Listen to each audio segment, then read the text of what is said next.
جی تو دوستو، آپ دیکھ رہے ہیں وائس آف اوورسیز اردو، اور آج ہم نے جس موضوع پر بات کرنی ہے وہ ہے پاکستان میں ہونے والا ایک واقعہ جو کہ سوات میں دریائے سوات کے اندر پیش آیا۔ ہوا یوں کہ کچھ لوگ سیالکوٹ سے تعطیلات منانے کے لیے سوات پہنچے، اور وہاں پر ابھی وہ دریا میں کچھ تصویریں بنا رہے تھے تو اچانک پانی کا ریلا آیا اور دیکھتے ہی دیکھتے ان کے سر کے اوپر پہنچ گیا۔ انہوں نے پناہ لینے کے لیے ایک ٹیلے کے اوپر وہ سب لوگ کھڑے ہو گئے، لیکن آہستہ آہستہ پانی اتنی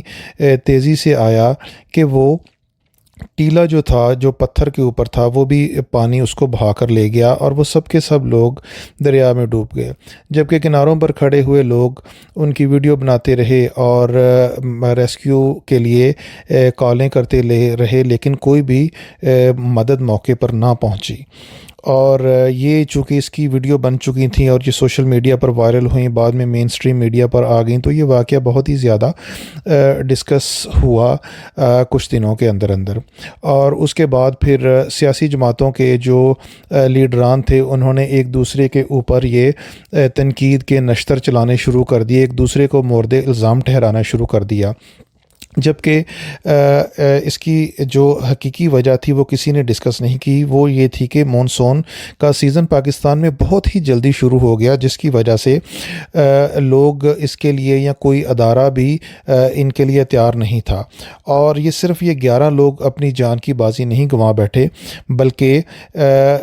تقریباً پنجاب میں 17 کے قریب لوگ اموات ہوئیں، خیبر پختونخوا میں 12 کے قریب لوگوں نے اپنی جانیں گنوائیں، جبکہ سندھ میں 13 لوگ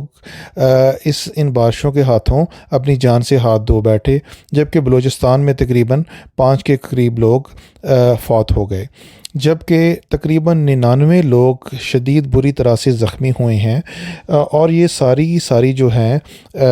آپ کو ڈیٹا جو ملا ہے، اس کا سورس جو ہے، ذریعہ جو ہے، وہ NDMA ہے، یعنی نیشنل ڈیزاسٹر مینجمنٹ اتھارٹی۔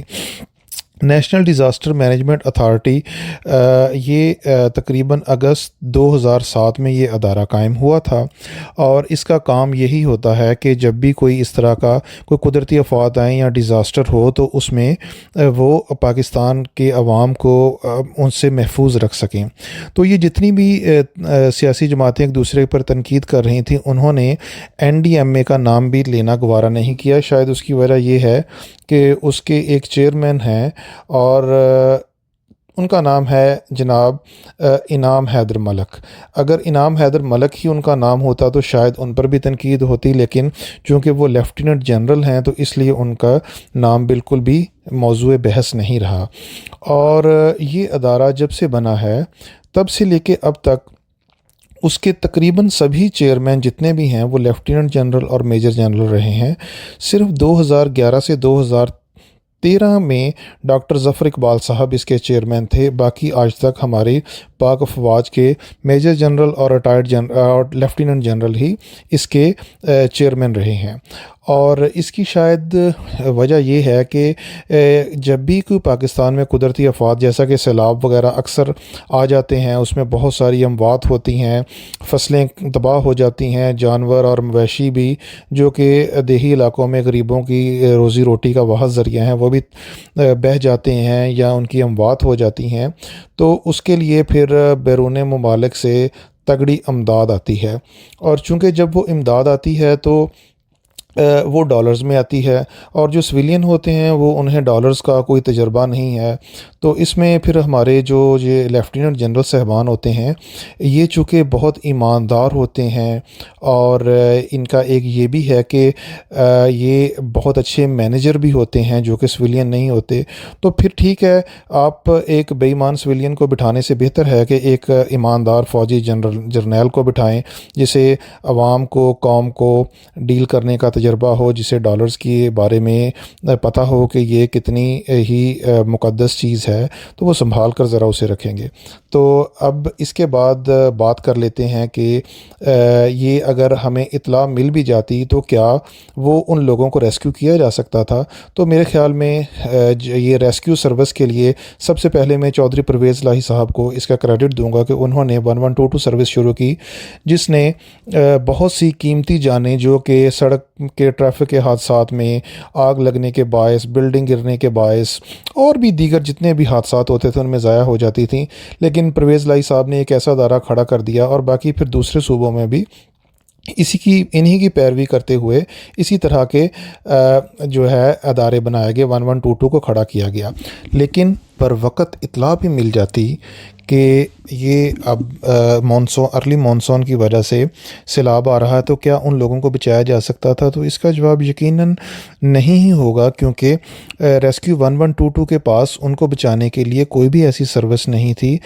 پوری دنیا میں اس طرح کے واقعے کے لیے صرف ایک ہی سروس ہوتی ہے اور وہ ہے ہیلی سروس، یعنی ہیلی کاپٹر کے ذریعے آپ انہیں ریسکیو کر سکیں۔ تو پاکستان میں چونکہ یہ سروس ابھی تک نہیں اویلیبل، اور اس کے لیے کیوں نہیں اویلیبل، اس کا جواب یہ ہے کہ اس کے لیے ہمیں ایک بہت بجٹ بڑا چاہیے ہوگا، جس کے بعد ہمیں یہ سروس اویلیبل ہوگی۔ تو چلیں، آج جب بجٹ کی بات ہوئی ہے تو 2025-26 کے بجٹ میں ایک بہت بڑی رقم رکھی گئی ہے، لیکن وہ کوئی 1122 سروس کے لیے نہیں، وہ ہے ہمارے دفاعی بجٹ کے لیے، ڈیفنس بجٹ کے لیے، اور وہ اس میں اضافہ تقریباً کیا گیا ہے 20.2% کے حساب سے۔ تو 20.2% کا مطلب ہے کہ 428 ارب روپے ہمارا بجٹ بڑھ گیا ہے، اور اب وہ 2550 ارب روپے ہوگا 2025-26 کے لیے۔ اور اس کے علاوہ ایک اور بہت بڑی رقم ہے، وہ ہے 1055 ارب روپے کی۔ یہ 1055 ارب روپے جو ہیں یہ ہمارے ریٹائرڈ فوجی ان کی پینشن کے لیے رکھا گیا ہے، اور اس کو دفاعی بجٹ میں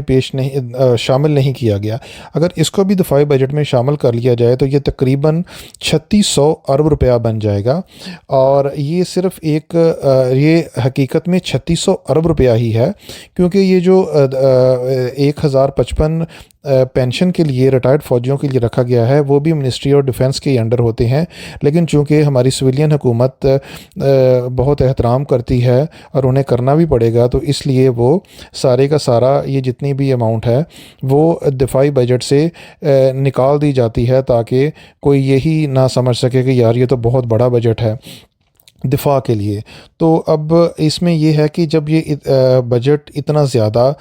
دفاع کے لیے جو اس بار رکھا گیا ہے، کیونکہ پاکستان کی جو اکانومی کی صورتحال ہے وہ تو اتنی کوئی بہتر نہیں ہے، تو یہ سارے کا سارا ہمیں ہی ادا کرنا پڑے گا دفاع کے لیے۔ ویسے بھی پاکستانی اپنا دفاع روز آئے دن کسی نہ کسی بیماری سے کر رہے ہوتے ہیں، کبھی کسی سڑک کے حادثے سے بچنے کے لیے اپنا دفاع کر رہے ہوتے ہیں، کبھی جو ہے نا انہیں کسی اور طرح سے اپنی زندگی کو آگے چلانے کے لیے دفاع کرنا پڑتا ہے۔ تو چلیں، ایک دفاعی بجٹ میں اضافے کے لیے بھی اگر انہیں کچھ برداشت کرنا پڑ جائے تو اس کا بھی کوئی مسئلہ نہیں ہے، کوئی پریشانی نہیں ہے۔ لیکن یہ ہے کہ جو ہمارے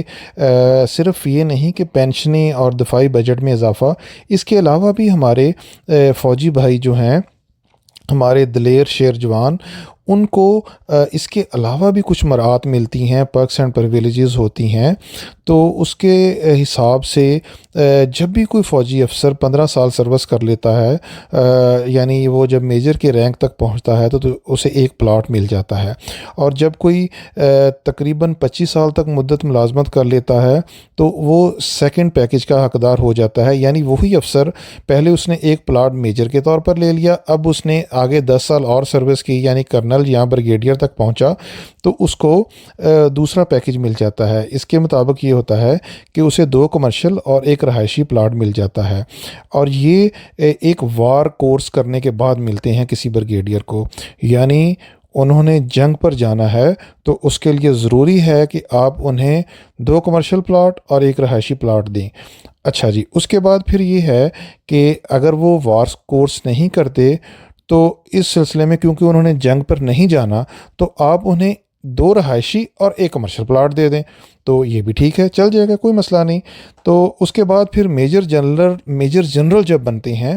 تو انہیں ایک اضافی پلاٹ اور ملتا ہے، جبکہ لیفٹیننٹ جنرل صاحب جو ہیں وہ 4 پلاٹوں تک کے حقدار ہو جاتے ہیں۔ یہ پلاٹ رہائشی اور کمرشل ہوتے ہیں، یہ ان کی مرضی ہے، وہ چاہے رہائشی لیں یا کمرشل لیں۔ اور یہ جب وہ 4 اسٹار جنرل یعنی سروسز چیف بنتے ہیں تو انہیں ریٹائرمنٹ پر 3 سرکاری ملازمان بھی دیے جاتے ہیں، ان میں سے گھر کا ملازم، دوسرا ٹیلی فون آپریٹر اور تیسرا ڈرائیور ہوتا ہے۔ یہ ریٹائرمنٹ کے بعد ہے، لیکن جو بھی افسر چاہے وہ لیفٹیننٹ بھی ہو، کیپٹن بھی ہو، میجر بھی ہو، تو اسے پھر بھی دوران سروس آپ نے ملازم دینا ہی دینا ہے، کیونکہ ان کا کام وطن کا دفاع ہے، اور وہ اگر اپنے کو گھریلو کام کریں گے تو وطن کا دفاع تو نہیں ہوگا۔ اور ویسے بھی آپ دیکھ رہے ہیں کہ پاکستان میں، بلوچستان میں اور کے پی میں جو دہشت گردی ہو رہی ہے اسے ختم کرنے کے لیے میں تو یہ کہوں گا کہ آپ انہیں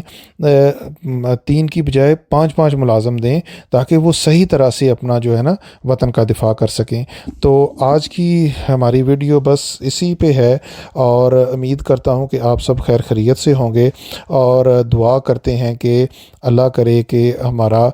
ملک زیادہ سے زیادہ ترقی کرے، اور اللہ آپ کا حامی و ناصر ہو۔